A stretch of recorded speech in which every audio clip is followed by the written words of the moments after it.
Hello students, welcome to greenfield study চ্যানেলের পক্ষ থেকে আপনাদেরকে জানাই আন্তরিক শুভেচ্ছা ও ভালোবাসা।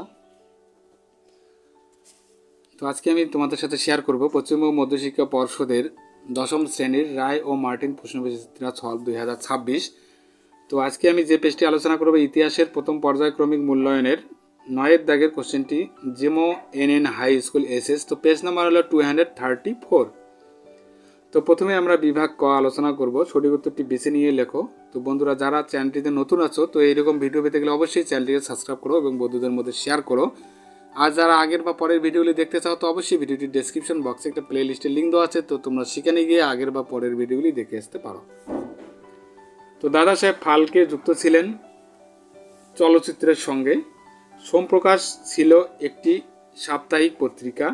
দীনবন্ধু মিত্র লিখিত নীলদর্পণ নাটকটি প্রকাশিত হয়েছিল ঢাকা থেকে। রামমোহন রায়ের পরবর্তীকালে ব্রাহ্ম সমাজ পরিচালনা করেন দেবেন্দ্রনাথ ঠাকুর। বাংলার নবজাগরণ ছিল শহর কেন্দ্রিক। কলকাতা বিশ্ববিদ্যালয়ের প্রথম মুসলিম স্নাতক ছিলেন দেলোয়ার হোসেন আহমেদ। এরপরে 1-7 জঙ্গলমহল নামে একটি পৃথক জেলা গঠন করা হয় চুয়ার বিদ্রোহের পরে। হুল কথাটির অর্থ কি? হুল কথাটির অর্থ হল বিদ্রোহ। ভারতে প্রথম অরণ্য আইন পাশ হয় 1865 সালে। মীর নিসার আলী নেতৃত্ব দিয়েছিলেন বাংলার ওয়াহাবি আন্দোলনে। ওকে, তো এরপরে আলোচনা করব বিভাগ খ 2-1। একটি বাক্যে উত্তর দাও। জীবনের ঝরাপাতা প্রথম কোন পত্রিকায় প্রকাশিত হয়েছিল? তো জীবনের ঝরাপাতা প্রথম দেশ পত্রিকায় প্রকাশিত হয়েছিল। পরিবেশ বিষয়ক একটি আন্দোলনের নাম চিপকো আন্দোলন বা নর্মদা বাঁচাও আন্দোলন লিখতে পারি।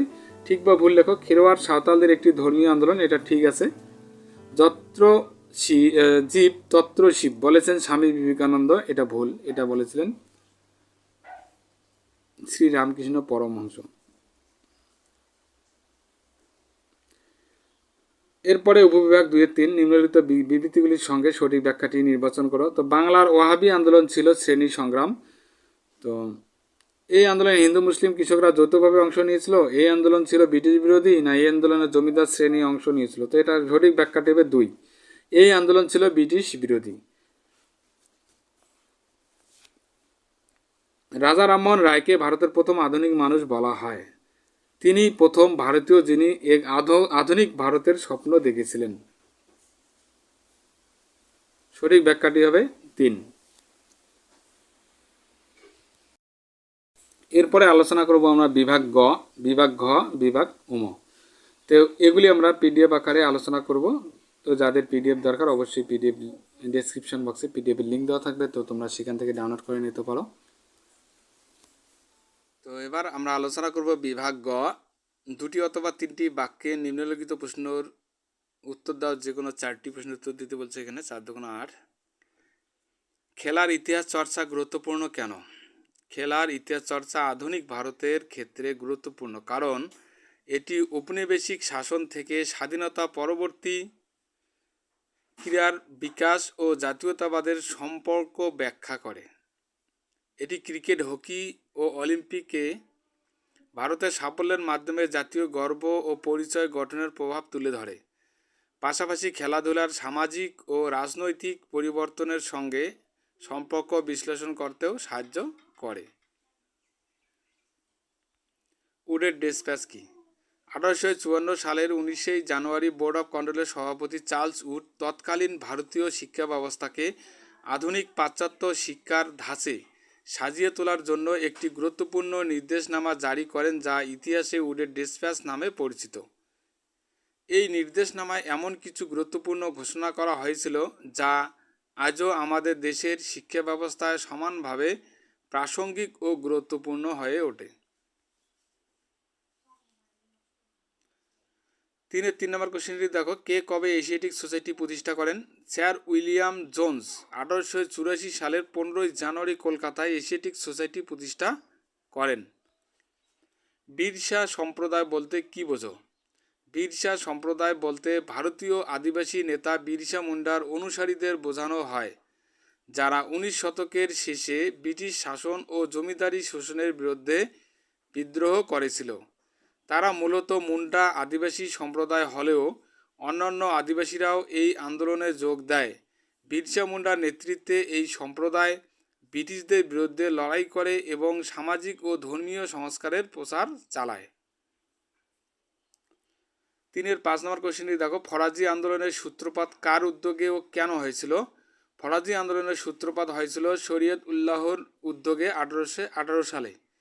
এই আন্দোলন বাংলার মুসলমানদের ধর্মীয় বিশুদ্ধতা ফিরিয়ে আনা এবং ব্রিটিশ শাসন ও জমিদারদের শোষণের বিরুদ্ধে সংগঠিত করার জন্য শুরু হয়েছিল। ফরাজিরা ইসলামী বিধান মেনে চলার উপর জোর দেন এবং কৃষকদের উপর আরোপিত অবিচার ও করের প্রতিবাদ করেন।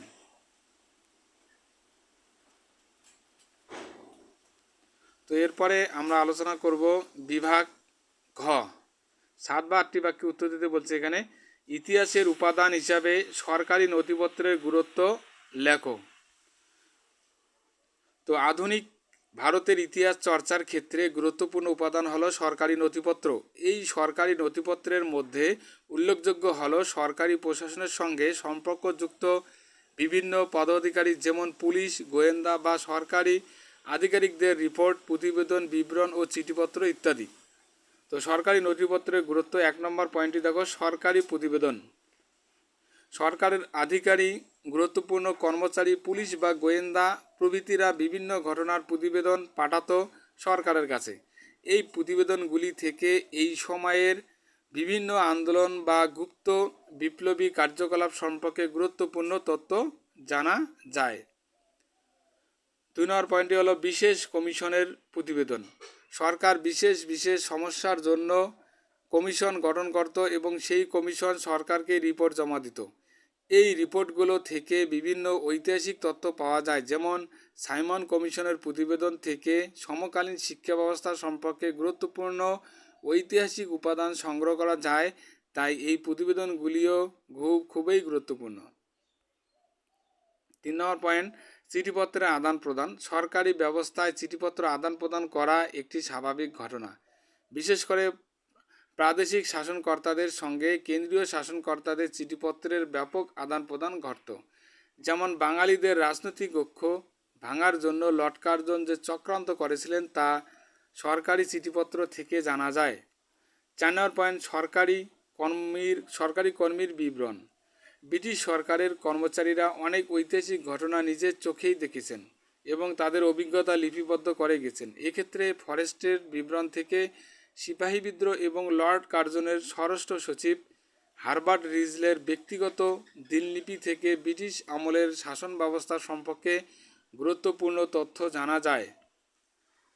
এবার পয়েন্ট আলোচনা করব মূল্যায়ন।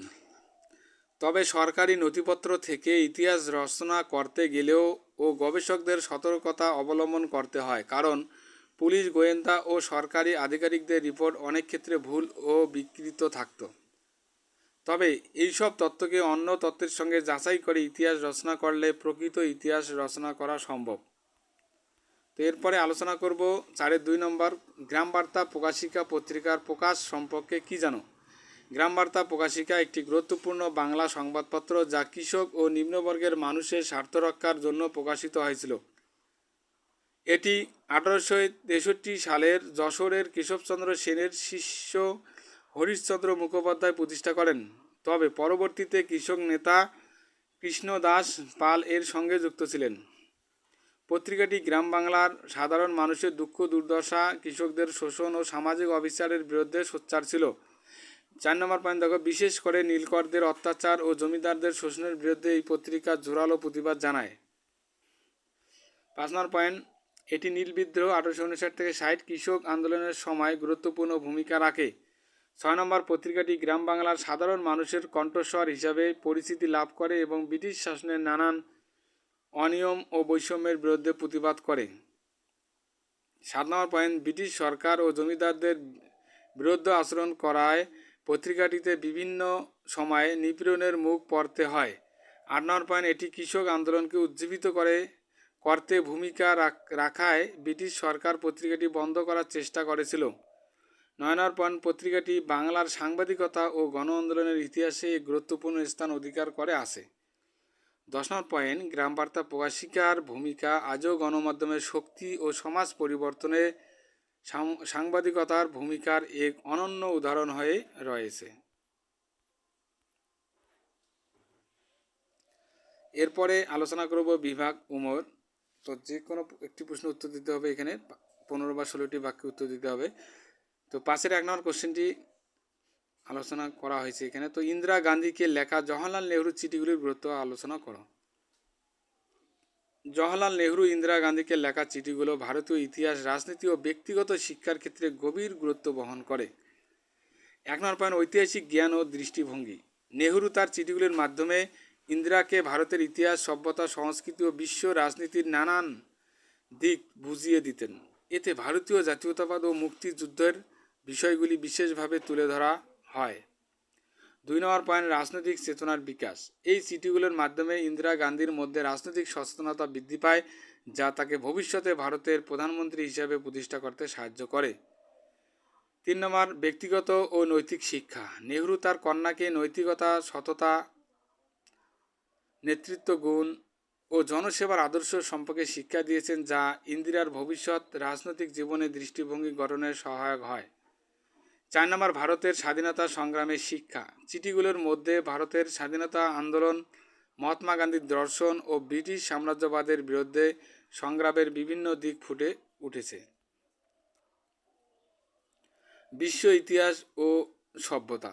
নেহরু শুধু ভারতের ইতিহাস নয়, বরং মিশর, গ্রিস, রোমান সভ্যতা এবং সাম্রাজ্যবাদী শক্তিগুলোর উত্থান পতন সম্পর্কেও ইন্দিরাকে শিক্ষা দিয়েছেন। 6 নম্বর পয়েন্ট, বিজ্ঞান ও যুক্তিবাদিতা। তো চিঠিগুলোতে নেহরুর যুক্তিবাদী দৃষ্টিভঙ্গি ও বিজ্ঞানের গুরুত্ব সম্পর্কে আলোচনা করেছেন, যা ইন্দিরার আধুনিক চিন্তাভাবনায় প্রভাব ফেলেছে। 7 নম্বর, মানবতা ও আন্তর্জাতিক সম্পর্ক। এই চিঠিগুলো ইন্দিরাকে মানবিক মূল্যবোধ ও বৈশ্বিক রাজনীতির বিষয়ে গভীর অন্তর্দৃষ্টি দেয়, যা তার আন্তর্জাতিক নীতিতে প্রতিফলিত হয়। 8 নম্বর, গণতন্ত্র ও ধর্মনিরপেক্ষতা।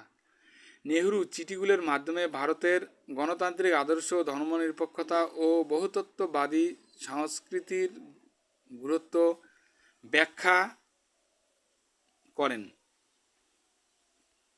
9 নম্বর পয়েন্ট, ব্যক্তিগত সম্পর্ক ও আবেগ।